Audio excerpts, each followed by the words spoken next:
நீங்கள் பார்த்துக் கொண்டிருப்பது 24 நியூஸ் தமிழ். பொள்ளாச்சி அருகே வடுகபாளையம் பகுதியில் மூடப்பட்ட ரயில்வே கேட் மீண்டும் திறப்பு. திமுகவினர் பொதுமக்கள் இனிப்புகள் வழங்கி கொண்டாட்டம். பொள்ளாச்சி நகராட்சிக்குட்பட்ட வடுகபாளையம் பகுதியில் 50 ஆண்டுகளுக்கு மேலாக ரயில்வே கேட் செயல்பட்டு வந்தது. இந்த வழித்தடத்தை பொள்ளாச்சி வட்டார கிராமங்களில் உள்ள பொதுமக்கள் பயன்படுத்தி வந்தனர். இந்நிலையில் முன்னறிவிப்பின்றி ரயில்வே கேட் வழித்தடம் செயல்படாது என கூறி ரயில்வே நிர்வாகம் மூடியது. இதனால் சுற்றுவட்டார பகுதியில் உள்ள 11 கிராமங்களின் போக்குவரத்து துண்டிக்கப்பட்டு பொதுமக்கள் பல்வேறு சிரமங்களுக்கு உள்ளாகி வந்தனர்.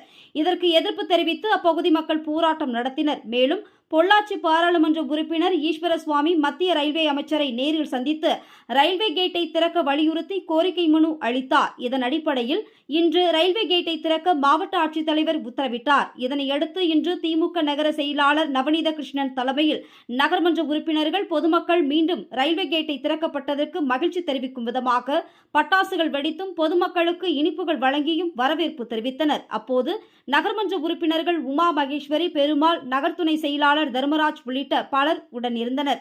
அதிமுக ஆட்சியில் மேம்பாலம் அமைக்கப்பட்டது. அப்போது ரயில்வே கேட்டை மூட புரிந்துணர்வு ஒப்பந்தம் போடப்பட்டதாக கூறப்படுகிறது. தற்போது திமுக பாராளுமன்ற உறுப்பினர் மத்திய அமைச்சரிடம் கோரிக்கை வைத்தார். தற்போது மீண்டும் ரயில்வே கேட் திறக்கப்பட்டது மகிழ்ச்சியா இருக்கிறது. இதனால் பொதுமக்கள் நீண்ட தூரம் சுற்றி வர வேண்டிய நிலை இருக்காது. தமிழக முதல்வருக்கு நன்றி தெரிவிப்பதாக திமுக நகர செயலாளர் நவநீத கிருஷ்ணன் தெரிவித்தார். கடந்த 5ஆம் தேதி பொதுமக்கள் பயன்பாட்டில் இருந்த இந்த ரயில்வே கேட் மூடப்பட்டது. அதிலிருந்து பொதுமக்கள் பல்வேறு இன்னல்களை அனுபவித்து வருகின்றனர். இதை உணர்ந்து மனு கொடுத்ததில் எங்களது பார்லிமெண்ட் மேற்பார்வையில் இந்த ரயில்வே கேட் இன்று மாவட்ட ஆட்சி உத்தரவில் திறக்கப்பட்டது. ரயில்வே கேட் திறக்கப்பட்டதை நாங்கள் எங்கள் கழக தொண்டர்கள் மற்றும் பொதுமக்கள் இப்பகுதியினுடைய உள்ளாட்சி பிரிவுடன் இணைந்து நாங்கள் பட்டாசு வெடித்து பொதுமக்கள் இனிப்புகள் வழங்கி கொண்டாடி பொதுமக்களின் பயன்பாட்டிற்கு மீண்டும் இந்த ரயில்வே கேட் திறந்துள்ளதை வரவேற்கிறோம்.